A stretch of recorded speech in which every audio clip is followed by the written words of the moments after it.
Hi guys, welcome back to my channel. My name is Nabla. If you're new and you're a returning subscriber, you're welcome. If you're just a worker pass, you're welcome. If you actually watch my videos and you don't subscribe, it's fine, you're welcome. But please hit the subscribe button, hit the notification bell so you always get a notification each time I post a new video. So by title already, you guys know what we're doing. We're going to be reviewing the Nabla Futuristic foundation. Let me just give you guys an up close look of what the foundation packaging looks like.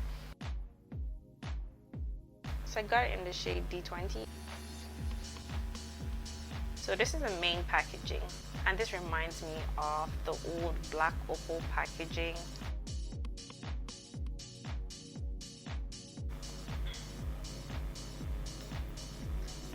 In terms of consistency, it's not too runny and it's not too thick, it's just good.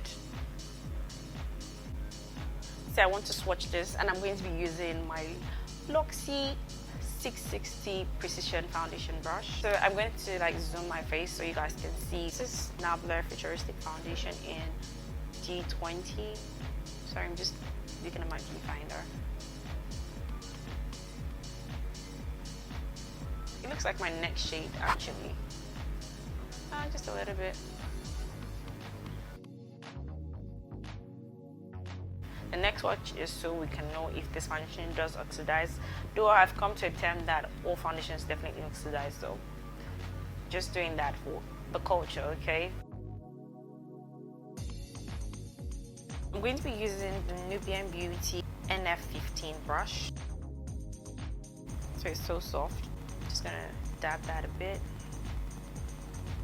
I'm gonna start off with one side first because I think I even applied this foundation wrongly.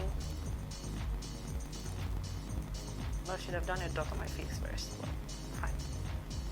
Now I'm going to have to use more product, but it's fine.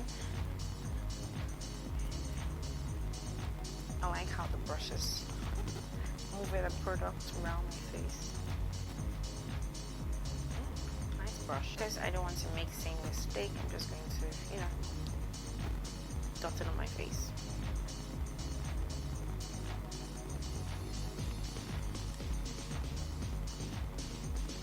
You guys see, it blends with my neck so well. So let's just do this one.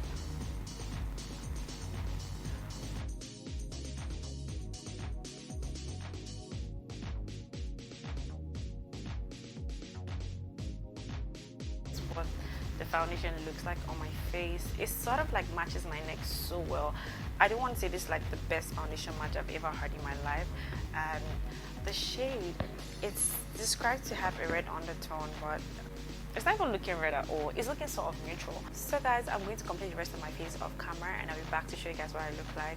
I'd like to mention that I'll be using the same products I use to set my face when I'm doing my regular foundation reviews. So I'm going to head out and I'll be back to give you guys my final thoughts on this foundation. However, I already like how it feels, but I don't want to jump into conclusions yet. So stay tuned. So guys, I'm back at the time currently now is, so I did my makeup by 12 and now this is what my face looks like.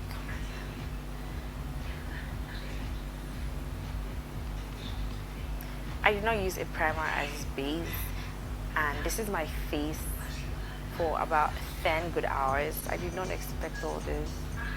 I didn't even use a concealer on my face and I look pretty good, apart from my under eyes creasing, which I normally do have under eye creasing. That's normal, but yeah, I can see my eyeshadow crease. Let me just zoom in so you guys can see my face.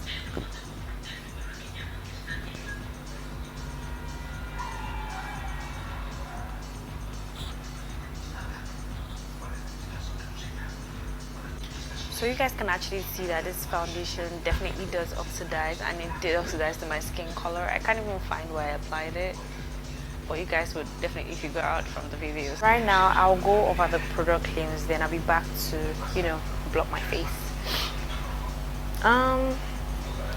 The foundation claims to be weightless. Yes, it's weightless.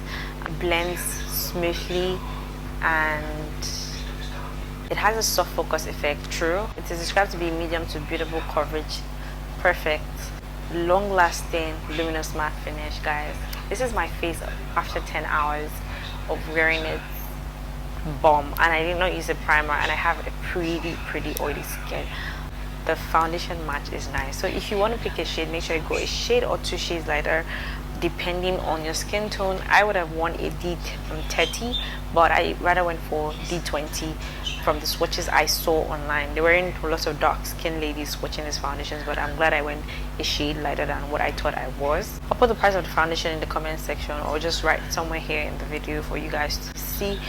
So now I want to blot my face, and I have this right here to blot. So I'm going to blot my right side first, and I'm going to see how this goes.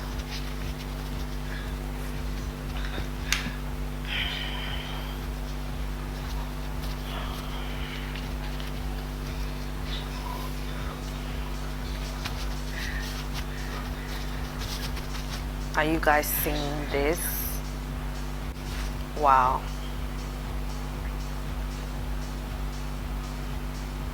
It has not shifted at all. Like, I'm actually eventually pressing my face.